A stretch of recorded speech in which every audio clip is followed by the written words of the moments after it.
I'll tell you one thing that Hey, when my girls start to trip and hate before escape, I call Sirius XM 98. Yeah, Thursdays to Foxxhole 7 to 9 to talk to ZoWilliams before I lose my mind. Yeah, I need advice on my relationship cause I'm about to start breaking I can't take it no more. I got to holler at Zo, the relationship pro. Before I pack up and go, I got my foot out the door and down for leaving. But first, let me holler at Zo, the voice of reason. I got one foot out the door and down for leaving. But first, let me holler at Zo, the voice of reason.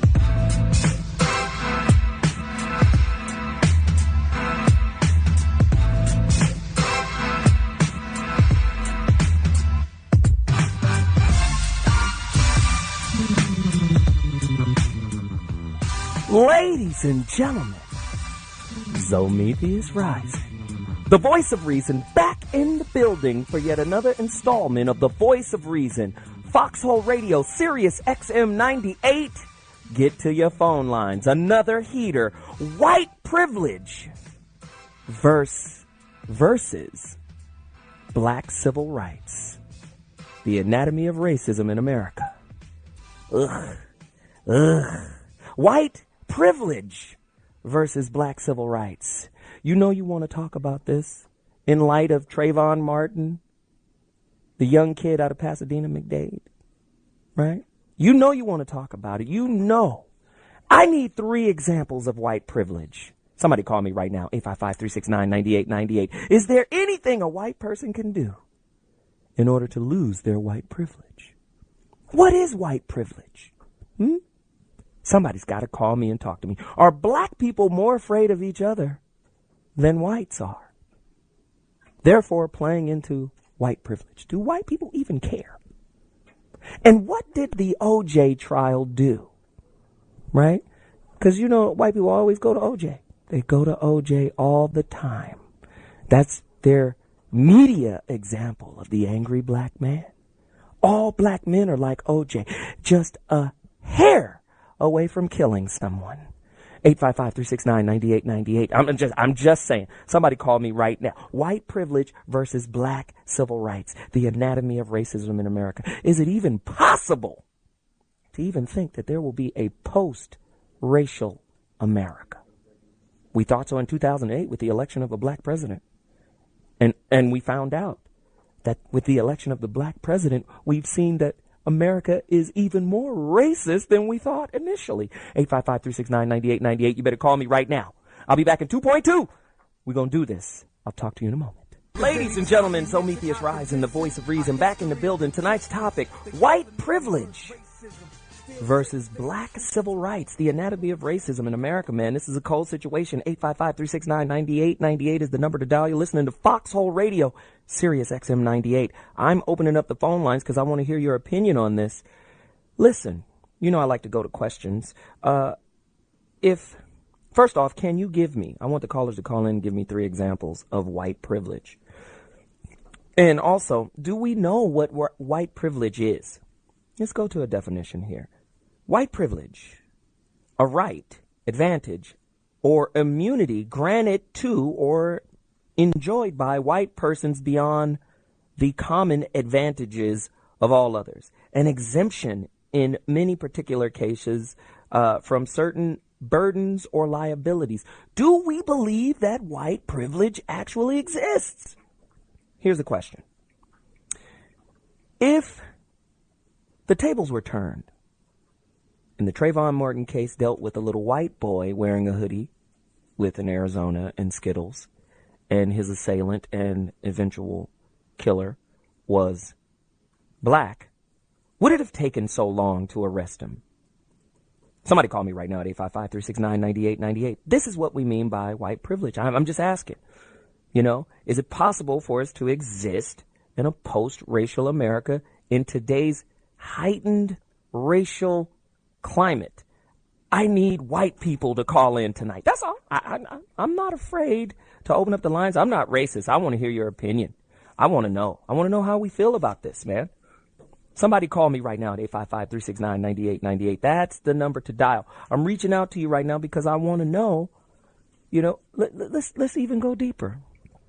No, this is what I want to do. I'm going to go to the phone lines right now because the phone lines are on fire. I see people just all over the country just dying to get involved in this conversation. So we're going to do it. Tonight's topic, once again, white privilege versus black civil rights, the anatomy of racism in America. Let's go. Joy, Florida, I'm ready to talk to you. Just dying to get involved in this conversation. Turn your radio down, honey, please. Okay.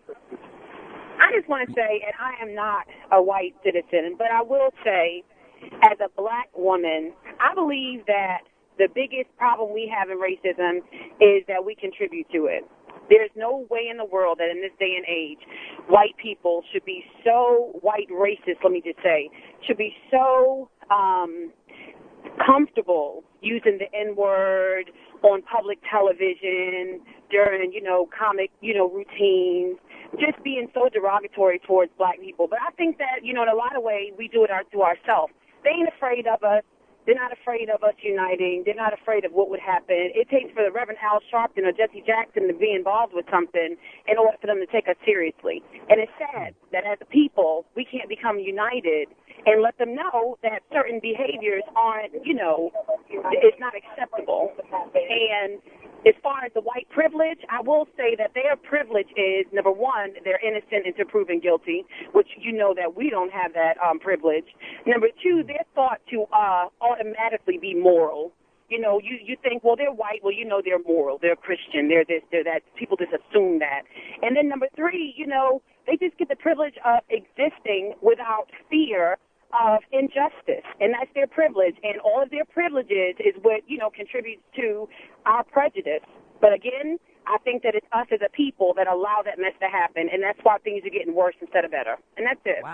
Wow. Nice call. Appreciate it, Joy from Florida. You brought Florida into the building with heat. 855-369-9898. I want to hear your opinion on this. She brings up a great point.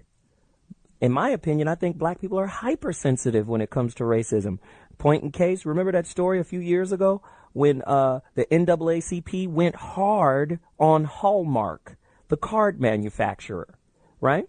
Because the card it was one of those spoken cards. When you open it, it speaks. And the card was about, it was a love card, of course, but it said something pertaining to a black hole. Like in the universe, at the center of the Milky Way, there's a massive black hole. Well, the NAACP jumped on them and said, you saying black hole. And the card company was like, okay, now stop with the bull. This says black hole. NAACP didn't even retract it. No, this is disrespectful, and the black woman, and blah, blah. Whoa. Black people are sensitive. Are we too hypersensitive? She brought up a good point. Are we contributing to the negative stereotypes? Are we contributing to the victim role? Somebody call me right now. Tonight's topic, white privilege versus black civil rights. Can you give me 3 examples of white privilege?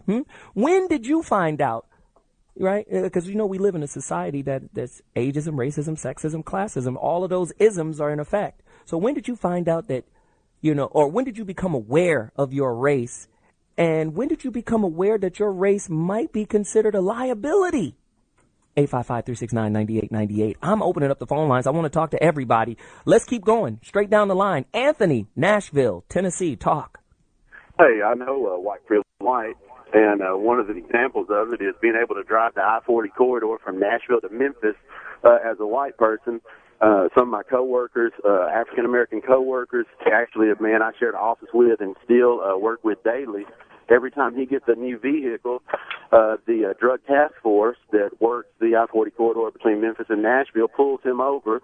He's been working at the same location for over 12 years. I've been working there for 7. I can get a new car. I've never been stopped by the drug task force. He can get a new car and be stopped within 2 or 3 days of getting it. And just as early as this morning when I drove by, they had an African-American family pulled over in a minivan, and I'm driving a minivan myself. And I almost never see whites pulled over by the drug task force, and I always see African Americans and people that appear to be Hispanic pulled over, having to empty out their trunk, empty out their car, the whole family standing on the side of the road, or 3 African American males on the side of the road while the drug task force goes to their vehicle. Wow. Man, that's a great call. I appreciate it, Anthony. Thank you for being so brave and call.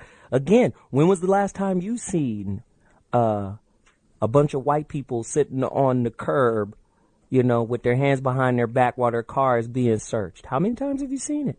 It's a rarity. It's a rarity. It's white privilege. We don't have to go through that. We'll drive ourselves to the station. 855-369-9898. Somebody call me if you have an example of this. Tonight's topic, white privilege versus civil rights, black civil rights. And here's the thing. Will white privilege ever expire? That's an interesting thought. You know, civil rights, you know, originally had a expiration date on it. It still does. Black civil rights still has to be renewed from time to time. I mean, sometimes we're in peril of losing civil rights. Is that not true? Somebody pull up the stats. I know it's true. Here's another question.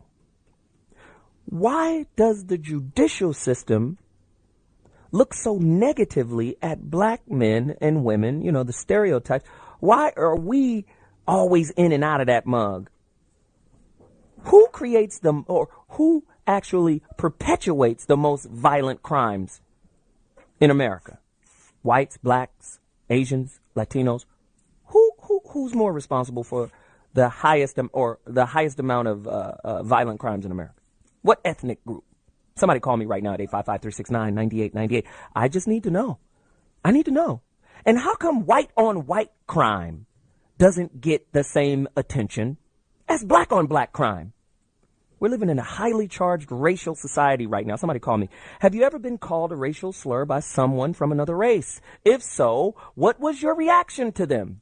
855-369-9898. Back to the phone lines. Let's go. Walt B., Los Angeles. You're in the building. Hey, Zo, how you doing? Long-time listener. You know that. Thank you, bro. I'm going to give you a few examples of white privilege. Okay? All right. Then the last question, has somebody ever called you a racial slur, and what I did about it, I'll tell you that one, too. It's kind of funny. Okay. First one, Los Angeles. I think it was 93 or 94, okay?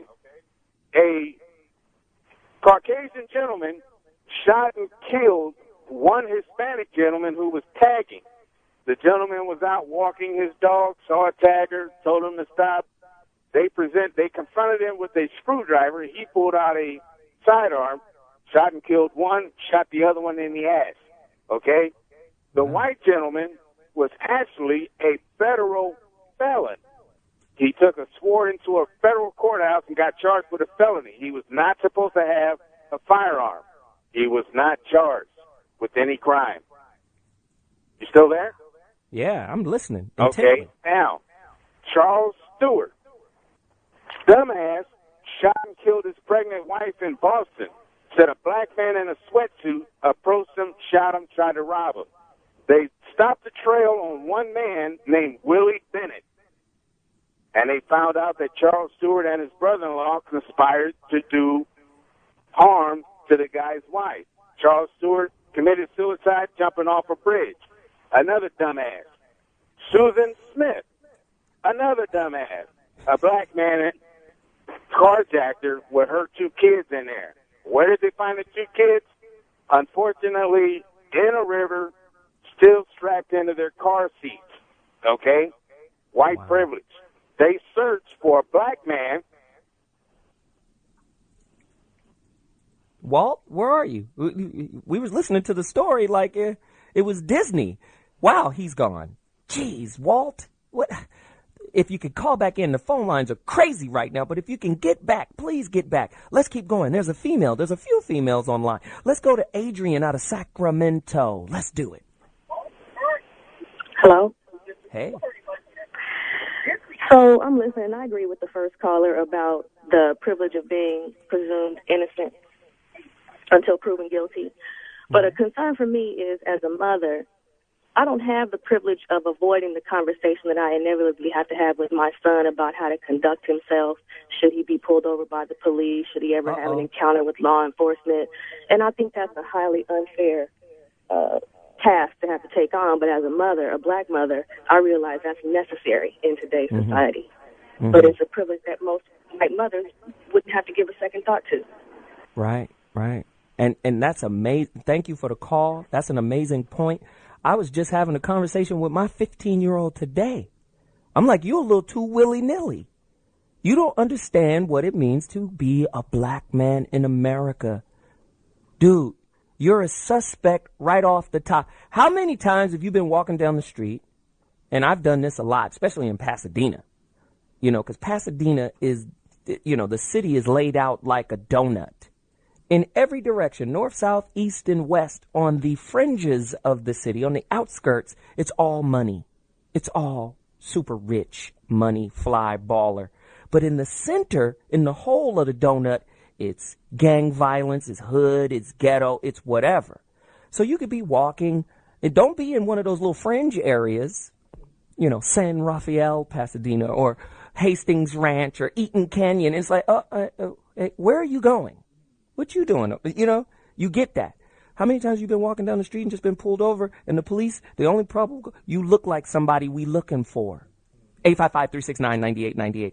And there's a way you got to behave with these police officers because they're waiting for you to be out of pocket, out of line. So I was speaking to my son, who's never had to experience any of that.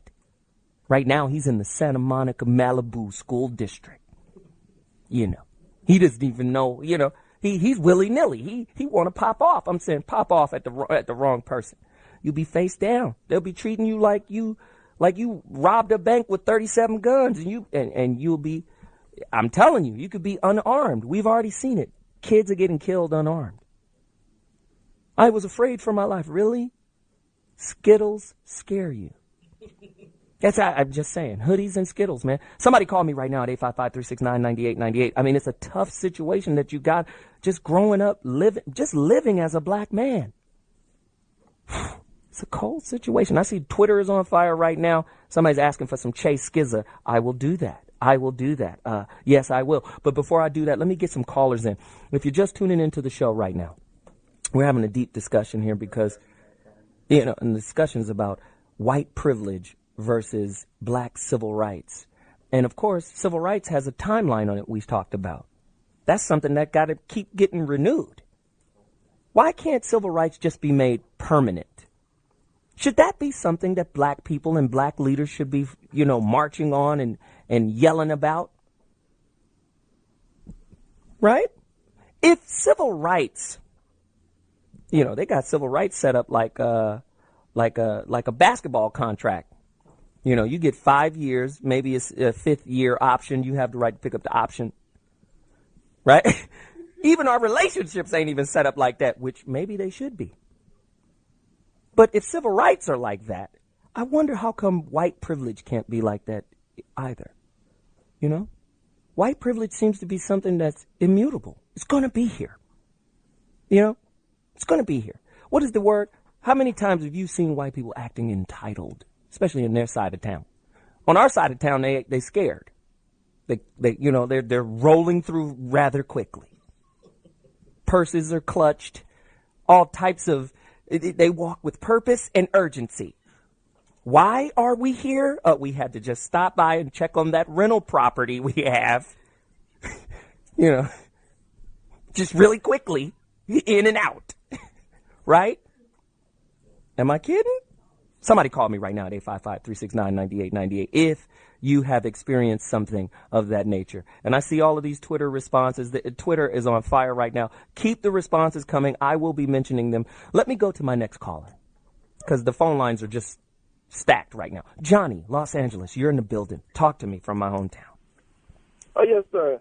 First of all, I think that we're beating a dead horse. Straightforward, without question, is that blatant racism from coast to coast. They have an all-out cause. It's like an organized effect to treat us a certain way. And the only way that we're going to overcome this is if we stop feeding into the negativity and if we stop spending our money with these people. Just like most Jews, if you've been with only Jews and go only in Jewish stores, we should know just by cause in effect. No blacks work here, don't shop here. And and let these folks know we're not going to shop here. We're not going to buy at your stores. If you guys keep killing us, we're not going to shop here. We're not going to shop there. Money speaks. Okay, I take that. But guess what? You ain't going to stop no black people from shopping. Boy, can't nobody shop like black people shop. Boy, we shop. Let's go shopping. Come on now. That's like taking candy out of Halloween. Black people shopping? No shopping? Come on, we shop. How much money do black people spend annually? We've heard it. It was in the billions. Nobody spend more money than black folk. Nobody. I don't care if I live in the projects and my rent is $64 a month.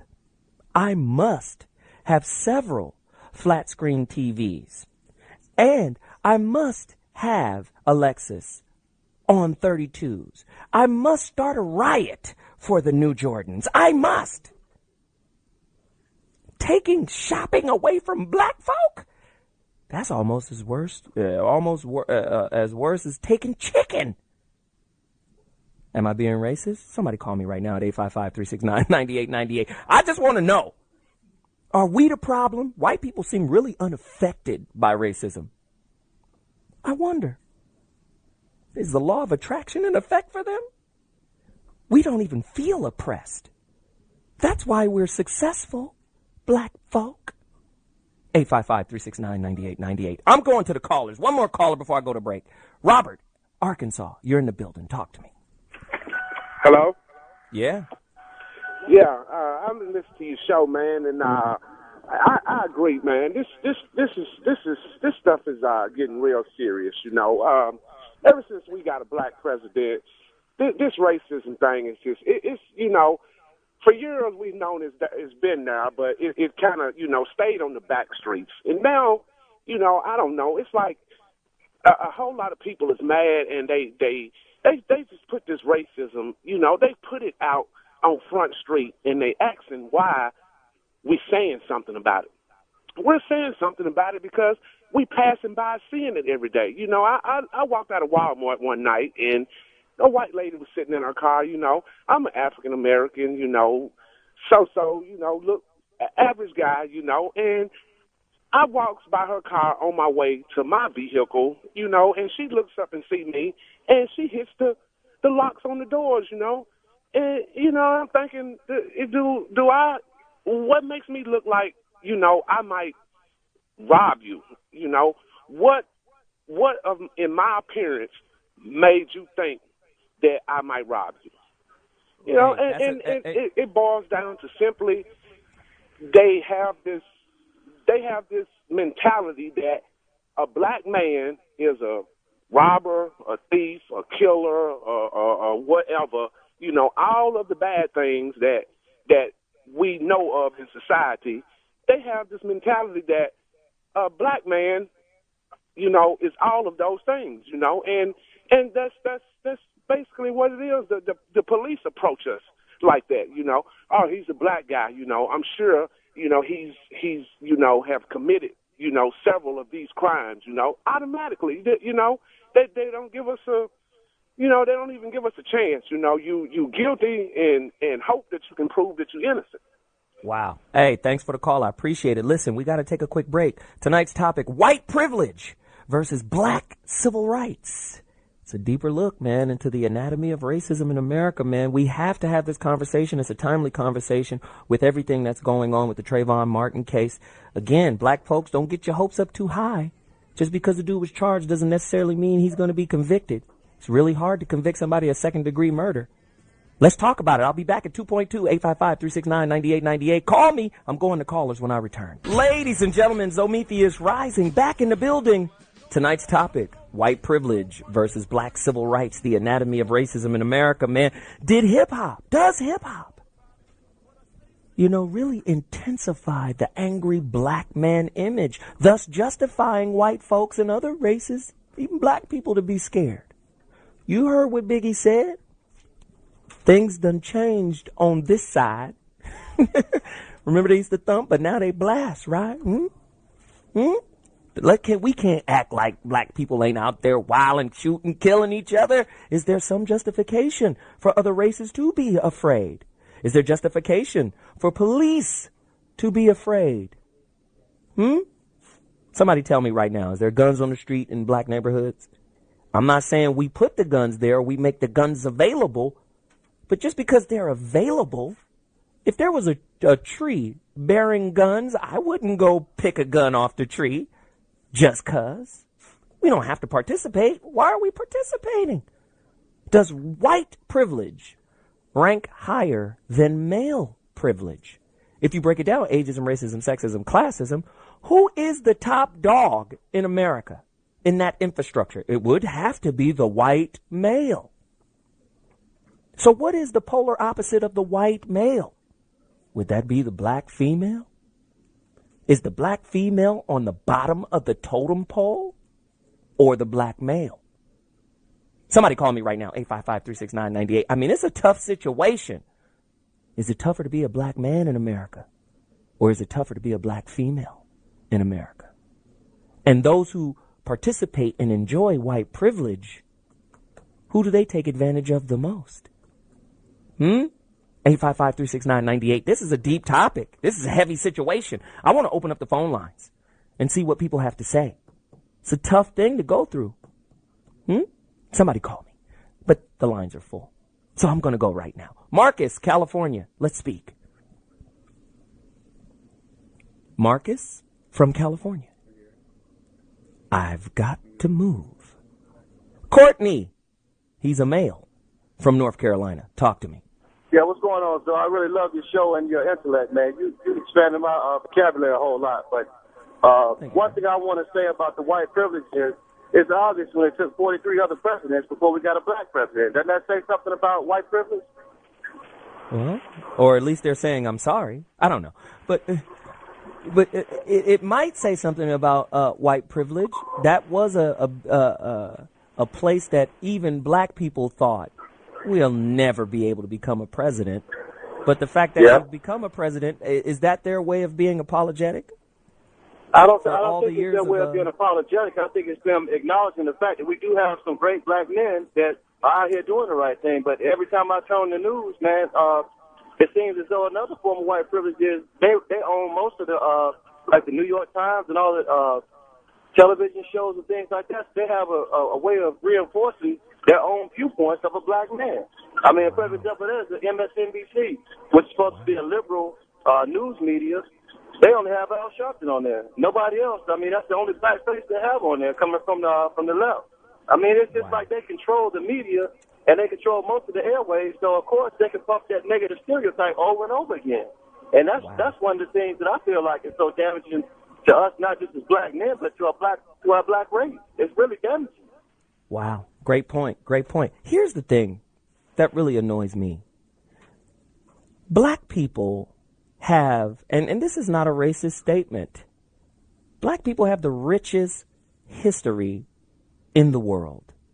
Every religion, everything comes from us. Even the White House.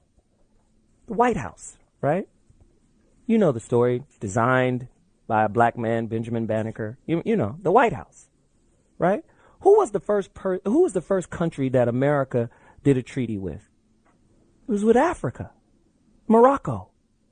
Treaty of Friendship. I think it was 1777, something like that. Right? Treaty of Friendship. Why? Because they needed their ships protected going across the Atlantic.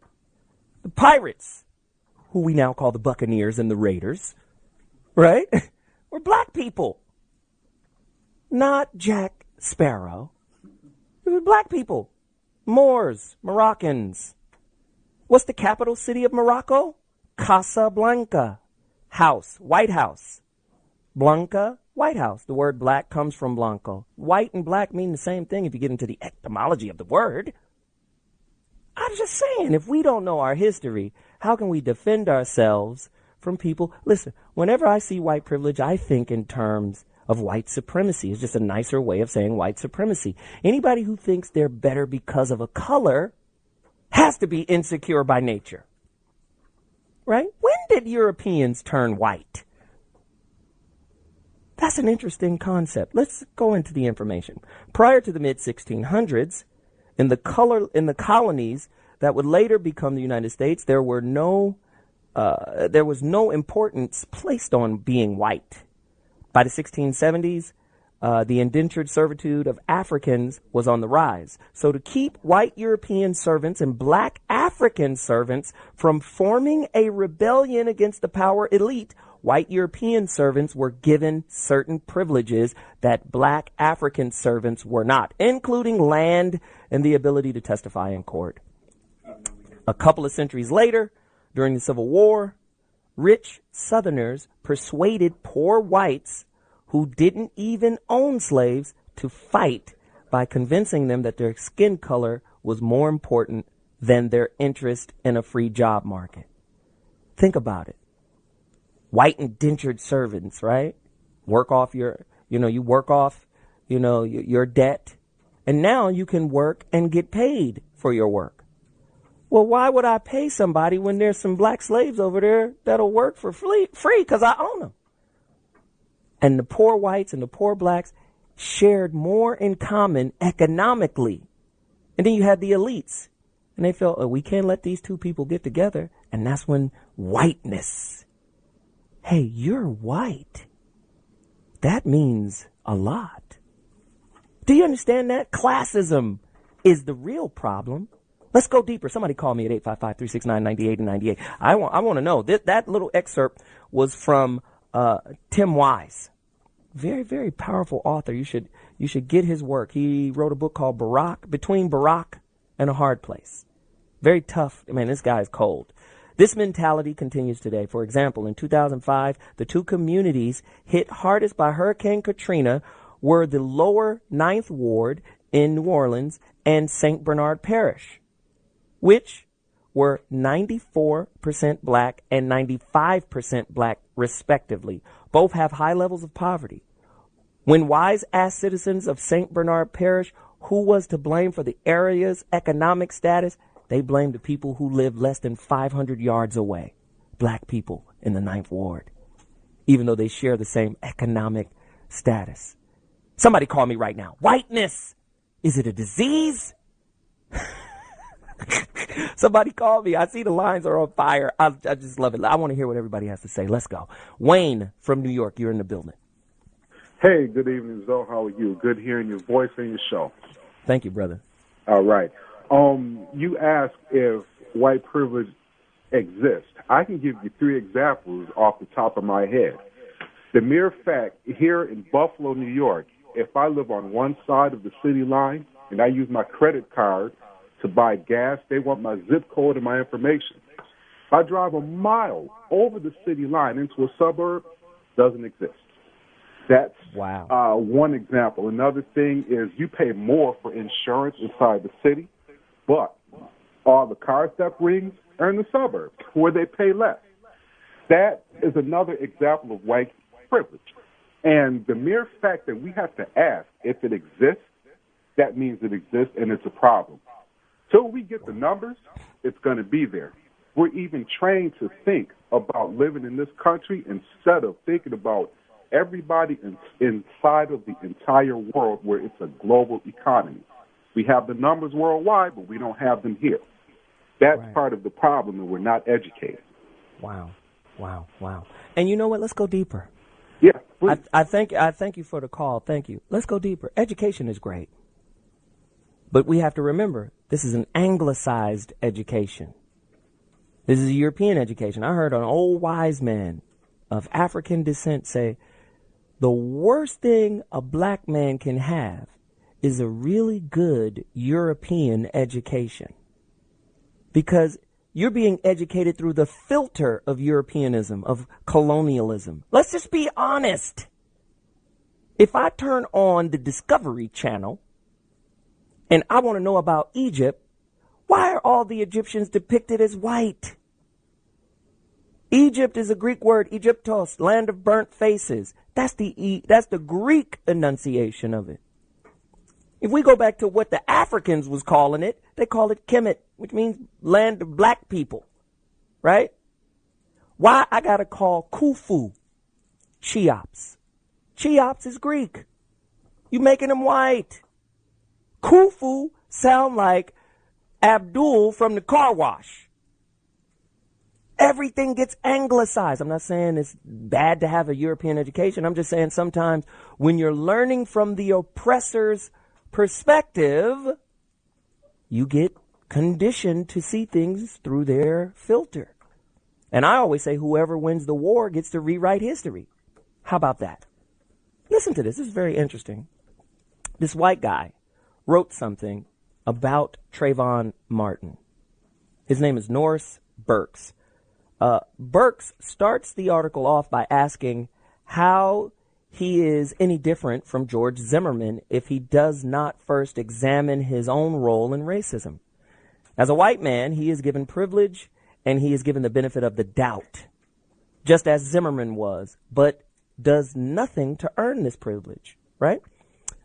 Examples that Burke gives on the things he can do, as a white man are, Burke states that he can walk around in his Baylor hoodie without his intentions being questioned. I mean, he can. Let's just, when Bill Clinton comes out and says, hey, I always wear a hoodie. But nobody's going to look at Bill Clinton and say, oh, God, he's here to rob us. He's not. If, I guarantee you, big, giant, sweet, nice old, what's my man who plays Medea? Tyler Perry. Let his big ass put on a hoodie and just be walking around some white neighborhood. They calling the police and they find out it's Medea and come on now. Burke gives more examples. He says, climb through an unlocked window if he is locked out of his house without fear of being handcuffed in his foyer, as Harvard professor Henry Louis Gates was. You get handcuffed in your house. Hey, I left my keys. I'm getting in my house. Well, let's just find out if you are who you say you are, burglar. Send his tattooed son a body or body pierced daughter to the 7-Eleven with only concern of being in a car accident. That's the only concern. He said, I can send my kids places. They're not going to be bothered because they're white. I mean, I'm asking you guys the questions. How can we turn this country around? Is there ever going to be a time where we can experience a post-racial America? And they even tell us, with the explosion of the Latino population, that in a minute, whites and blacks, if it hasn't already occurred, are going to be the minorities. How can the minority still have something called white privilege in a country that's ethnically changing in a dramatic way? Callers, 855-369-9898. This is what I'm going to do. You know what? I'm just going to take callers on out until my next comedy break. Because I know we got some comedians lined up with some great comedy that can, bring levity to the situation. So before I do that, I'm going to my callers. Let's go to callers. Sean Compton, you're in the building. Let's go. Hey, so check this out, man. I don't really, I've never really, I've experienced it, but I don't have any examples. But I don't care about white privilege. You know why? I'm dealing with black hate. I'm a reformed racist. I'm a reformed racist from Compton, California. What I mean is I'm an ex-gang member. So, with that being said, I got to start loving my people before I start worrying about how somebody else is treating us. And not only that, I got to train myself and my kids to present ourselves like ZoWilliams, like Stephen A. Smith, like Barack Obama. And what I mean is the way we articulate. I'm talking about when we step up in a place, our thing is so tight that people don't have nothing, no other choice but to respect you as a man or a woman and not even look at your race. Because believe it or not, I believe that the hate that you get with Barack Obama is not even because he's black. It's because he's sharp. Because when he starts talking, you're like, damn, did you hear, dude? And that's the way I get when I listen to you. When I listen to Stephen A. Smith, as obnoxious as he is, I love to hear y'all articulate. So this is what I preach to my kids. The way you come in is how people going to look at you. And another thing, racism will never leave. But what you do, like myself, I show people out in society, I try to break stereotypes. I try to do things. I try to open doors for people, jump out my car if somebody is broke down and help them push their car and stuff to break these stereotypes. But again, though, like I said, I don't care about white privilege because I got black hate I'm dealing with every single day. Wow. Wow. Appreciate the call. Let's move to the next. Tiffany from California, you're in the building. I started him for. Tiffany. Well, because of that. Hello, Tiffany? Are you there? Yes. Okay, talk to me. Tiffany? I'm on the air. Okay, sorry. Yeah, you're live on the air. Let's go. Sorry. Okay, I think we need to take it back start from the beginning as far as the white privilege from the Bible. And then, of course, we move into capitalism, the money issue. And due to the fact that black people are pretty much, I believe, the lowest on the totem pole as far as wealth, we're looked at. Hello? Is there a stat that quantifies that statement? I saw it on CNN like a month ago. I believe our wealth is like 2,000, income versus that. And I believe the Latino community is the second one as far as on the rates. Yeah, they're about twice as our income versus our debt. But I believe we put it on ourselves as well. I mean, we have this Trayvon Martin thing going on. But then I just saw on the internet black people beating up this white person who didn't do anything. So can we really get mad? Can we really blame? Or do we just really need to look at ourselves? Well, you know what? At the end of the day, I was able to get that out of your statement, and I appreciate that. Thank you for the call. She did bring up one meaningful point. We got to stop looking, and we did this show, we got to stop playing the victim role. The white man did this, the white man did that. Listen, we rely too much on the white man. How about that? How about it? That's why I asked that question last week about is the black woman's favorite tool to use against the black man the white man's judicial system. Back in the days in the 60s, during the civil rights movement, go get the book by Karen Folan. I forgot the name of it, but it's about interracial dating. And let me just say this. Black men haven't always treated black women with the respect that they deserve. Okay? Even today, they don't. Bottom line, we're wrong. Black men, we all need to step up, starting with me. Okay? I'm no damn angel here. I've fumbled at the 2-yard line many times with sisters. Okay? Lost the game. It's over. Go home. Win or go home. And I've gone home many times. Okay? So, starting with me, we have to treat them better. We have to do right by them. Okay? But guess what? During the 60s, we were even worse to our women. But we, as a community, were tighter. And a lot of our issues, whether it was a child molester uncle, whether it was abusive granddaddy, whether it was abusive husband, a lot of our issues stayed in-house. Now, our issues is in other people's hands, and our future is being determined by people who make money off of our misery, off of our tragedy, off of our disorganization, off of our disrespect of each other.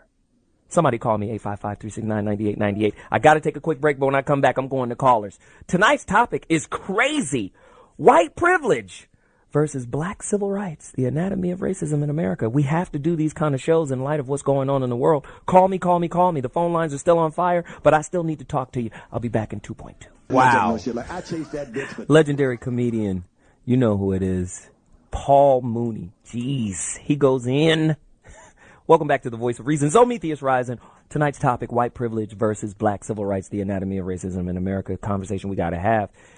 Twitter is on fire, too. I think her name is Nice Lovely, at Nice Lovely is what she's saying. And she's saying, are gang members racist?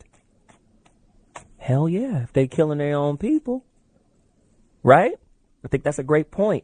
At ADH702, He says, 20 years after slavery, we were 1% of American wealth. Today, we are 1% of American wealth. Somebody call me right now. What's his name? At Hanging Low? That's the guy. Yeah, he's got a at Hanging. I think I want to say his other handle. 855-369-9898. That's the number to dial. Man, we're having a great time. Phone lines are on fire. I just wanted to give you a little piece of information here. The Moors Sundry Act of 1790. All right, the Moors Sundry Act of 1970 or 1790 was passed by the South Carolina legislature, granting special status to the subjects of the Sultan of Morocco, Mohammed bin Abdullah. Recognized Moors as white people with jury duty as a privilege. Moors were not to be subjected to the laws governing blacks and slaves. But they are technically black people, and the word Moor means black. Comes from, Latin, Moros. That's where we get our word Maurice. Black. Moors were different, right? But this different, not different ethnically, though. A lot of times people don't understand the difference between nationality and ethnicity, And this is during slavery. No, you don't treat these blacks like slaves. They're different. They're citizens of Morocco. Sundry Act, 1790. Somebody look it up. I don't know. The term cracker is coming from a place of power because he's the one with the whip that used to crack the whip on the back of black slaves. Cracker. Cracker. Term honky. Also is coming from a place of power. In the 30s in Harlem, white men would pick up black women for sexual favors and would stay in the car and honk for them. Ain't no niggas got no car. You know who's honking. Get out here. There's damn honkies. 855-369-9898. I need you guys to talk to me. Somebody reach out and let me know what's going on. President Harry S. Truman called a congressman Adam Clayton Powell, that damned nigger preacher. Y'all remember the little tapes that came out with Nixon talking about abortion and killing black babies? Oh, yeah. Go ahead. Now, what is this thing called white denial? Right? In every generation, white people have said that racial discrimination is not a significant national problem. For example, a recent poll revealed only 6% of white people believe racism is a national problem. In 1963, 80% of white people believed that black people were treated equally. In 1962, 90% of white people believed that black children received equal education. At the same time of the March on Washington in the summer of 63, 2/3 of white people believed that the civil rights movement was asking way too much too soon. Now, come on now. We've been more than equitable, more than fair. This is too much. More than 100 years later, or earlier, in 1850, Dr. Samuel Cartwright said he believed that slaves who ran away from bondage were mentally ill, a disease he termed, I don't even want to go into this. Listen, we're in trouble in America. And when I say we, I mean black people. And this is where I get my Malcolm X energy. He said, we ain't going to be no good to nobody in the world as far as fellowshipping, dealing with, doing business with, until we heal ourselves. We're a sick people who are, in a lot of ways, dependent on the approval of the oppressor. And the oppressor, in many cases, isn't even worried about us. They're just living, doing what they do, unaffected, not even tripping the way we are. I mean, you can look at the effects of slavery on our community and see how we live. And then you get the black people who doing a little better, who feel like they closer to the white guy, to the white standard of living.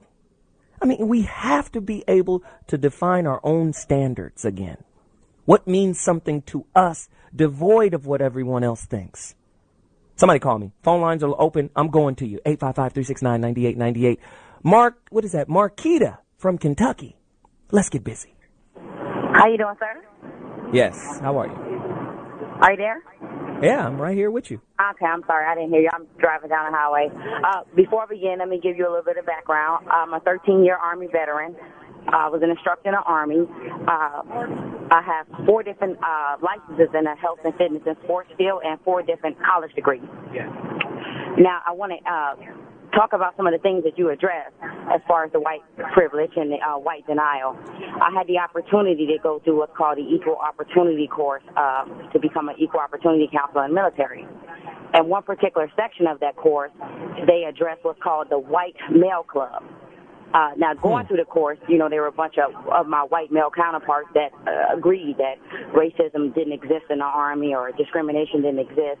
And some of these particular white instructors actually addressed this issue and said they're walking around with blinders on, that all white men are a part of what's called the white club that gives them automatic benefits to being a white man. Some were open to it and accepted it, you know, were shocked, and some still did not. Now, on the flip side of that, with me being educated and having these licenses in the sports and fitness area, I specifically became licensed to work with heart disease and diabetes because blacks have the highest numbers, most prevalent numbers in that area. But what bothers me the most is these are the type of people that I'm rejected by the most. Nobody wants to hear what I have to say as far as teaching nutrition or teaching fitness. But they will go pay white people who have no qualifications, no licenses or anything to back this stuff up, and take what they say and just run with it. So it's like I'm not accepted by whites, and I'm rejected by blacks. So either I'm too white or you know, too black. And I feel like I'm in this bubble. You know, I work as a substitute teacher. I am a licensed teacher. I work as a substitute teacher to finish up this 4th college degree. When I substitute teach, I'm treated by other teachers as I'm just some uneducated black woman who just couldn't find a better job. But what bothers me the most is, you know, when I talk to the blacks, it's, you know, the blacks that's educated, they have to go out of their way to prove that they're educated and use these, you know, eloquent vocabulary that right. They think they're better than us. That bothers me. Hey, listen. Can I tell you? First off, let me thank you for the call. I appreciate you reaching out, Marquita, and you make a great point. I can't stand uppity black folk just because. First off, you got a good education. You know what that makes you? That makes you potentially a proficient employee. Okay? You don't believe a black man when he tells you that, but you'll believe Robert Kiyosaki. When Robert Kiyosaki, Rich Dad, Poor Dad, is talking to all these other white folk and different people saying, don't be an employee, be the CEO of your own dream, right? That's all it does, depending on the college you go to. You know what the college you go to represents? It represents a community. A community of what? People and resources. And your connections, relationships, and friendships with the people you go to college with follows you for the rest of your life. So if the dude that was in your dorm with you winds up being a judge and he's one of your friends, you can call on him for that resource. It's about resources. If that girl used to date and it ended okay and she still had feelings for you and you guys just kind of went your separate ways, if she turns out to be the CEO of some major company and then y'all hook back up later on, wow, there's a connection there. It don't make you better than people that didn't go to college. This is what people don't understand.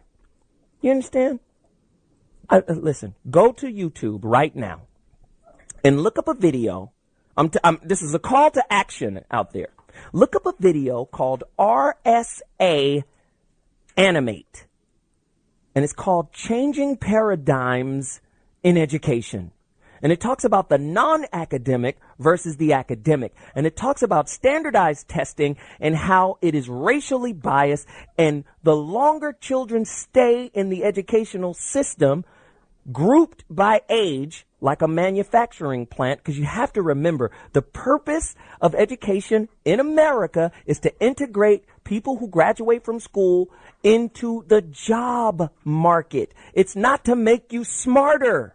It's not to make you self-aware, conscious, spiritual, evolved. It's not for that. So just because you have a great education, it doesn't mean you're smarter than someone who doesn't. Because you got some people out there that are considered non-academics that are brilliant, that are changing the world, doing things differently, off the grid. They're still manufacturing students, putting them through the system by age. Just because one group of students is older than another group of students doesn't mean the younger group isn't smarter than the older group. I'm just saying. RSA Animate. Look it up. Changing Paradigms in Education. 10 minutes long, 11 minutes long. It'll blow your mind. 855-369-9898. I don't want to get on my soapbox too much. We got callers. Let's go. Corporate Brother, Maryland. You're in the building. Corporate Brother, how you, Zoe, how you doing? First, I want to, there's two things I want to say.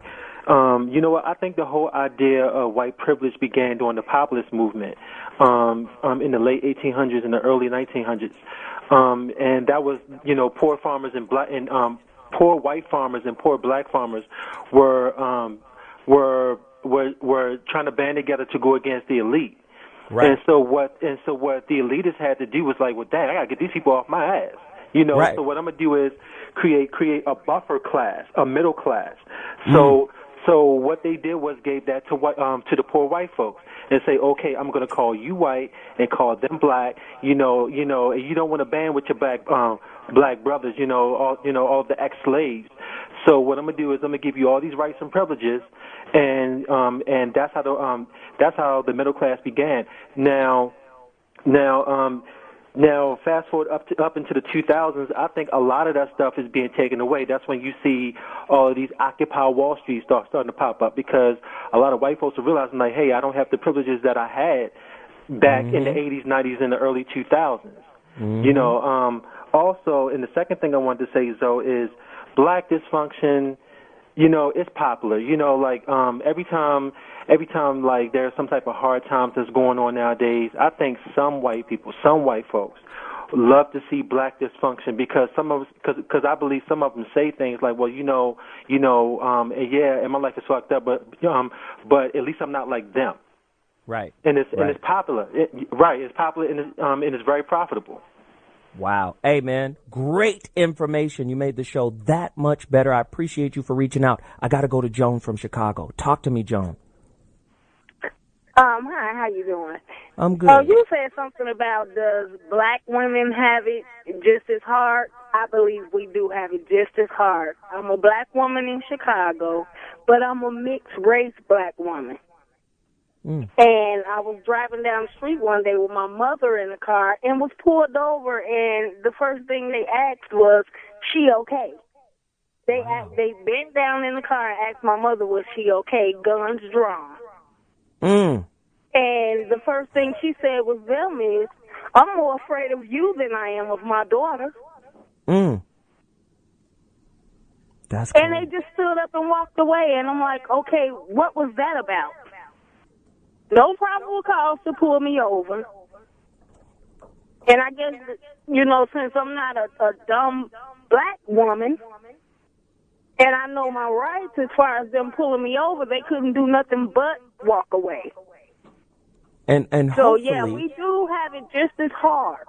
Wow. That was a great story. Appreciate you calling, Joan. Thanks for holding on so long. I got to take a quick break. Callers, I'm coming back to you. This is about you. I want to get your opinion. I want to get your idea on this. It's a tough show tonight. White privilege versus black civil rights, the anatomy of racism in America. Good show. I'll be back in 2.2 seconds. Let's get a little music under us. Oh, God. Ladies and gentlemen, legendary comic Chris Rock. That's crazy, but he's true. He's right. 855-369-9898 is the number to dial. We're having a great time tonight. If you're just tuning in, tonight's topic, white privilege versus black civil rights, the anatomy of racism in America. 855-369-9898 is the number to dial. Again, we got Twitter responses. Everything is on fire. We got more questions. Caller lines are on fire. At DJ Eddie D1, even if whites become the minority, their dollars will keep them in control. True or false? Somebody call me, 855-369-9898. At Alabama Rob, I went to a store with a black friend. He was followed while I walked freely through the store. You buy? You buy something. You buy now? Hurry up. We get that all the time. 855-369-9898. At Black X Cobra 1. Well, is there African American names on the Constitution? And it has not been re-signed with a black woman's name on it either. I don't know what he was trying to say, but there you have it. Maybe I'm reading it wrong. At Malcolm Garvey, white privilege will expire when black people decide that they've had enough. Well, I like what Farrakhan said. You not no killer black man. You want to see a killer? You look at the American government. Our military, they're professional at killing. So we can't be Billy Badass with the white man. We got to do something else. We got to do some. One of my favorite philosophers, Jiddu Krishnamurti, said, real revolution is not violent.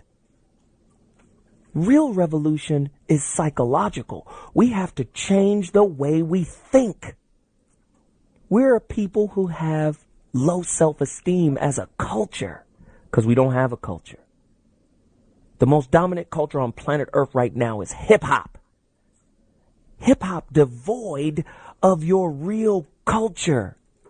Can you imagine if you really understood what it meant to be from Egypt?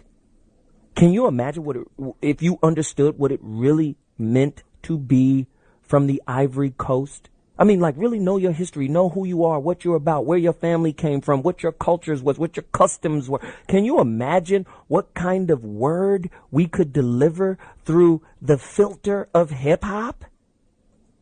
If we knew that? This is why white privilege means something. Because we've been taught that we mean nothing. Even take the word nigger. People, don't say nigger, don't say nigger. The word nigger comes from the Spanish and Latin word negro. Just means black. We've been taught that even nigger, which only means the skin color we are, is a negative term.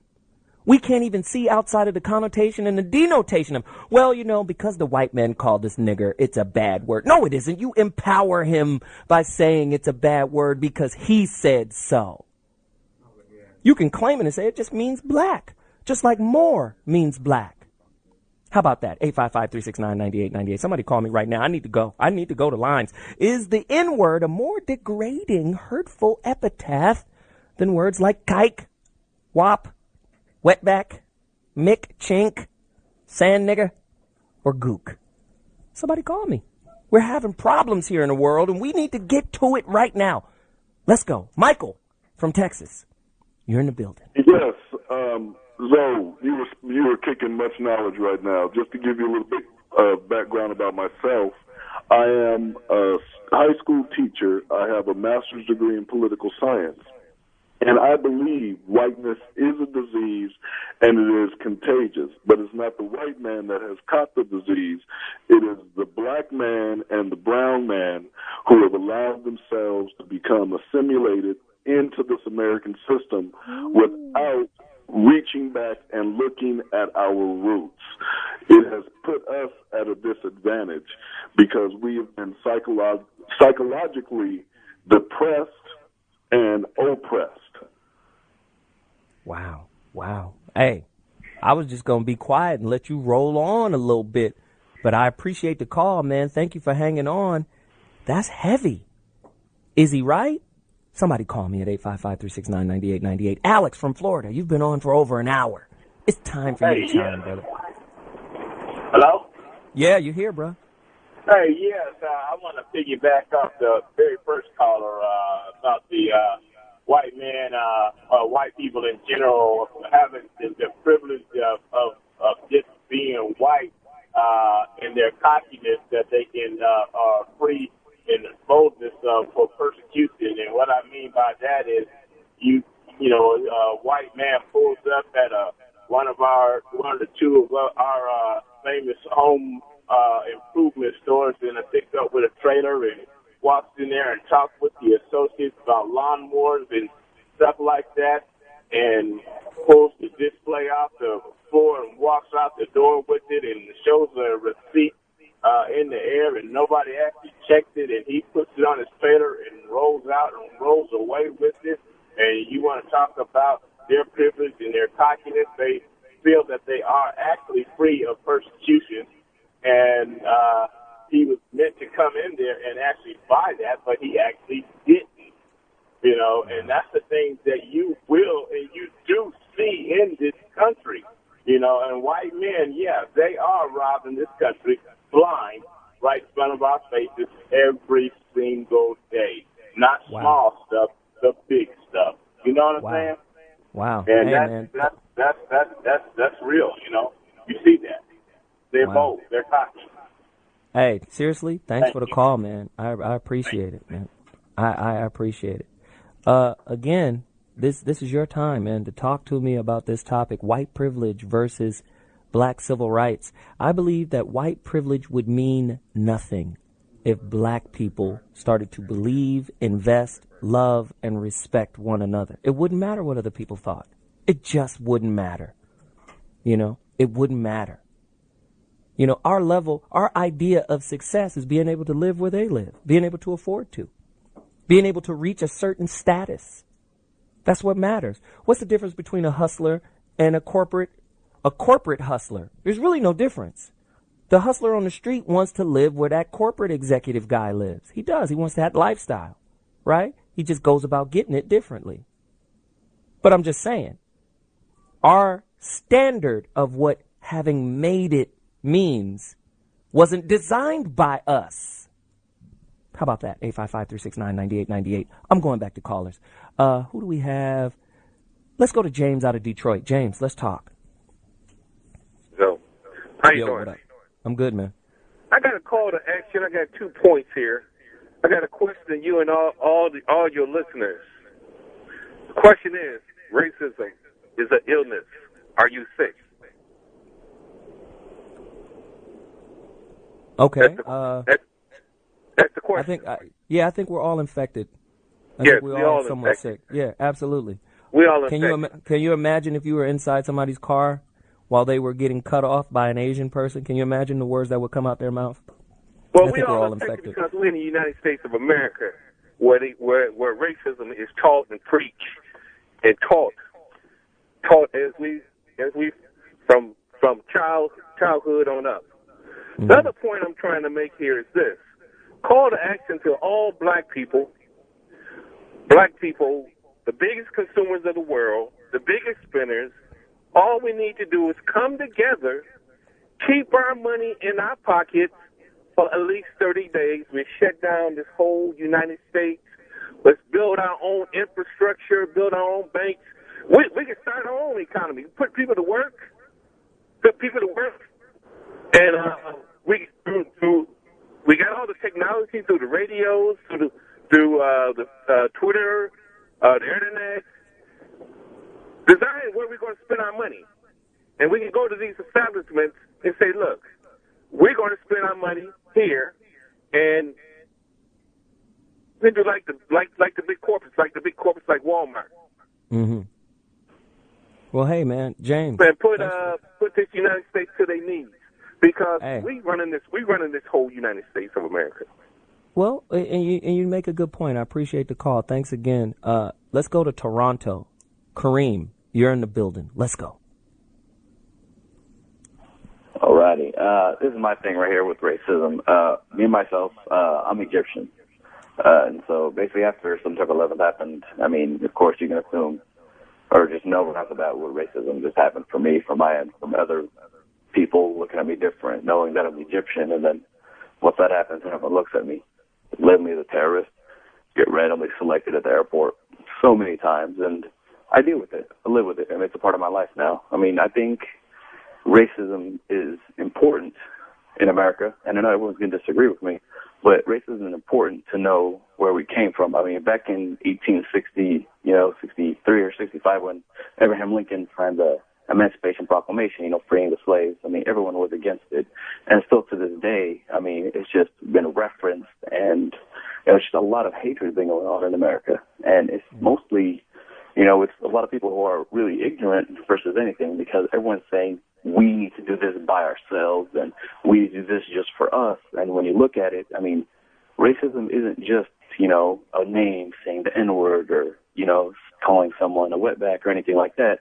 Racism is basically special preferred treatment to your own race or just someone else and finding hatred towards someone else. I mean, it's just all in general together. I mean, being, Egyptian myself, I mean, I don't call myself, special treatment or anyone else. I mean, I look at myself as an equal, just as anyone else in America, just living here, just trying to survive.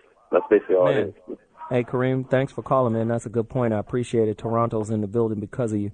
And he makes good points. I think we got to take a quick break.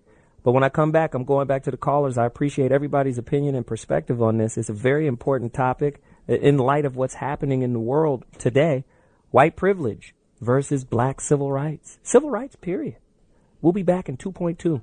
Ladies and gentlemen, Zometheus Rising, the voice of reason, back in the building. Foxxhole Radio, Sirius XM 98. Tonight's topic is crazy white privilege versus black civil rights, the anatomy of racism in America. Man, it's a cold, cold, cold topic. We got callers there on the line right now. Whew. Was Michael Jackson right? It don't matter if you black or white. What would our world look like devoid of racism? What would it look like? I mean, that's a heavy thought. I mean, is discrimination the one gene shared amongst all people? Is it just a part of us to discriminate? Is it? Somebody call me right now, 855-369-9898. I mean, it's a cold situation. Do your research.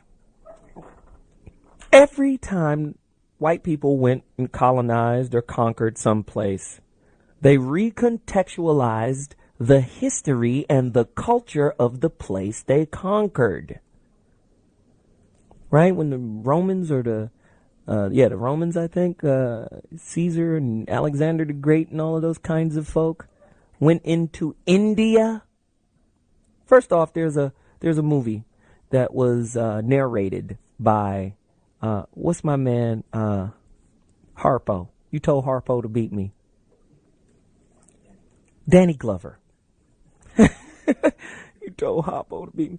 Anyway, Danny Glover. It's narrated by him. It's called The Real Eve.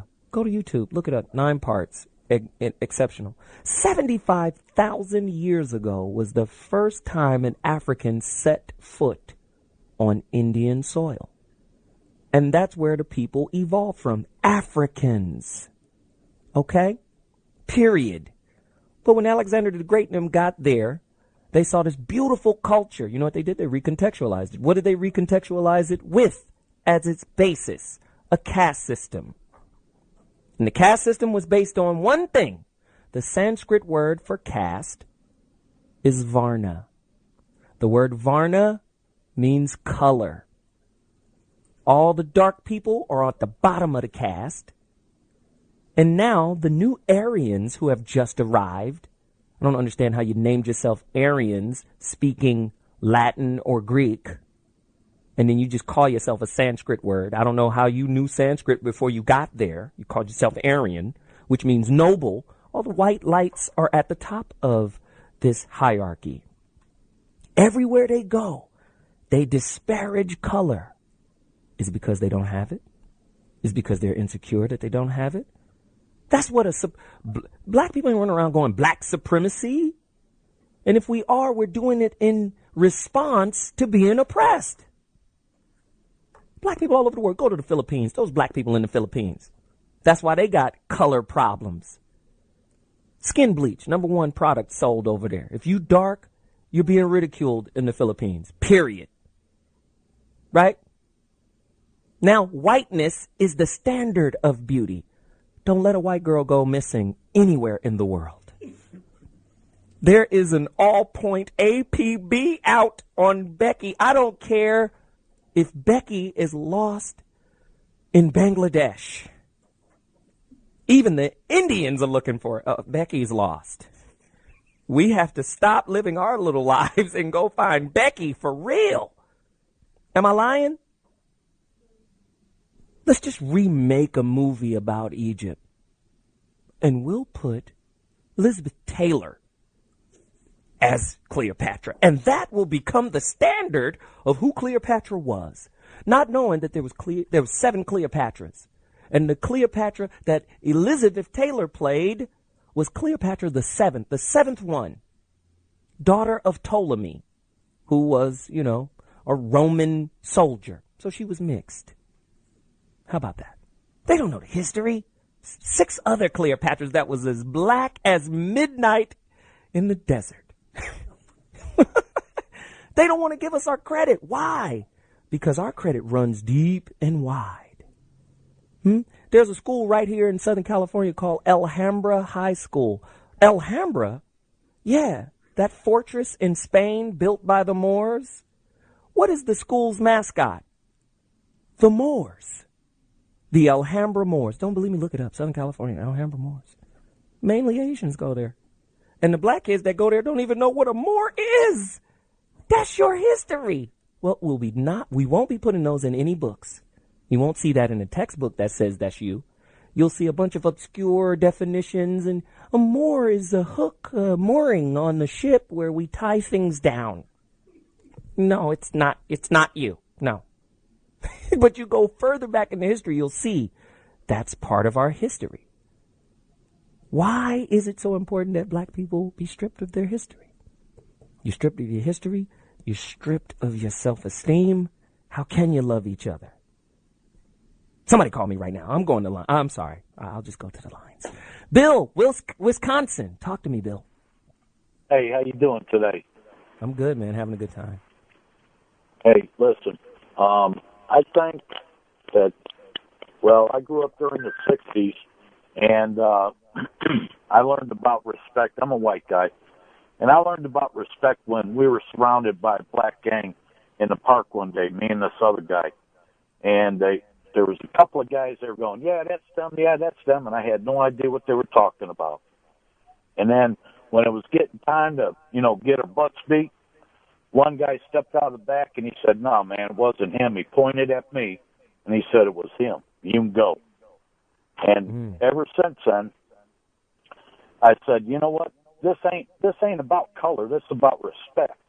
Come on, Bill. Come on, Bill. Make this show the best show we've ever done. Tell me more. And you know what? What I've seen over the years, I'm 53 now, and what I've seen is the government is so much a part of this racism, and it seems like what they did to the black people is what they did to the Indians first. And it's almost like, hey, look what we did to them, man. We corralled them, took away their land, and did this. And we can go ahead and do that same thing to the black people. Put them in one little spot and hold them down. And same thing with the Mexicans. Nobody gave a crap when I was growing up about people coming across the border. Because there was plenty of jobs. Now there's not as many jobs, and everybody's making a big stove. They're taking our jobs. They ain't taking no damn jobs. They're just coming up here just to do what everybody does. I drive a truck, and I run into everybody around the world I run into. There's truck drivers from all around. And you know what? All we're trying to do is, dude, it doesn't matter what color you are out here. We're all trying to do the same thing. We're trying to make a living. We're trying to raise our kids, and we're trying to get jobs. But if the government makes it difficult and sends all the jobs overseas, you don't have to go to college in order to be smart. You can be smart and work your way up the ladder, And those jobs, most of those jobs are gone. And now you have people that go, oh, yeah, the economy's getting better. But for who? Who's the economy getting better for? It damn sure ain't any of us down here. Wow. Bill, and can I say? Go ahead, Bill. No, go ahead. And it's like the oil and the gas prices go up, and who do they think that hurts? You hear all these politicians talking about, oh yeah, the gas going up. There's nothing we can take to do something about it tomorrow. And they could bring them prices down. Just like with every other country that's an oil producer except Mexico, they seem to want to go ahead and treat their people like crap anyway. I don't know why. But you go to any other oil country, and their gas is cheap because they know that, hey, people got to get around, and especially in this country. Okay, our country is not the size of Europe. Europe is the size of New England. Okay, so it's very easy to do a mass transit infrastructure, but you can't do that in the United States. People need to have that fuel cheap so that they can go ahead and make a living. And it's already been proven that since 1900 all the way up to present day, okay, probably up to about 1960, 1970, it was pretty easy for immigrants and anybody else that came here to work your way up from poor to middle class or upper middle class. Now hey, Bill, yeah. Can I just say, man, I really appreciate you. You dropped a lot of information, and I'm glad you held on. We have so many callers. I got to move on, but thank you for the information, man. I appreciate it. Listen, we're about to take a quick break. When I come back, I'm going to Chris, Tehran, Swole, Martin, Spirit, and Ben. The phone lines are on fire. Please keep calling in. We got time to take everybody. So call me, 855-369-9898. White privilege versus black civil rights, the anatomy of racism in America. I know you want to chime in. We'll be back in 2.2. I'll see you in a second. Ladies and gentlemen, Zometheus Rising, the voice of reason, back in the building. Tonight's topic, white privilege versus black civil rights, the anatomy of racism in America. We got full phone lines. Things are crazy. This is what I want to direct everybody to do. Call to action. Go do it. Go look it up. Go find out. Sinead O'Connor wrote a letter addressing Trayvon Martin and his family. And I'm only going to read a bit of it because I want you guys to read it. She said, I would like to extend my very deepest sympathies to the family and other loved ones of murdered teenager Trayvon Martin. I am very sad today, but let me get to the meat of it. I don't want to give it all to you. I want to throw an alley-oop and then you go get it. She said, for those who believe black people to be less than pure royalty, let me inform you of a little-known but scientifically proven, many times over, fact, which after reading, you will probably feel both very stupid and very, very sorry. For you dishonor your own mothers and grandmothers. Every human being on earth, no matter what their culture, creed, skin color, or nationality, shares one gene traceable back to the one African woman. And remember, we talked about it earlier, 75,000 years ago. That's just India. But they can track the gene as it landed on each continent. That one black woman's gene that connects everybody on planet Earth. Let me go deeper. Every human being on earth, no matter what their culture, creed, skin color, or nationality, shares one gene traceable back to one African woman. Scientists have named it the Eve gene. This means all of us, even ridiculously stupid, ignorant, perverted, blaspheming racists, are the descendants of one African woman. This is coming from recording artist Sinead O'Connor, writing a letter to Trayvon Martin's family. I'm not going to read the whole thing. You gotta go find it, Google it, find it, read it.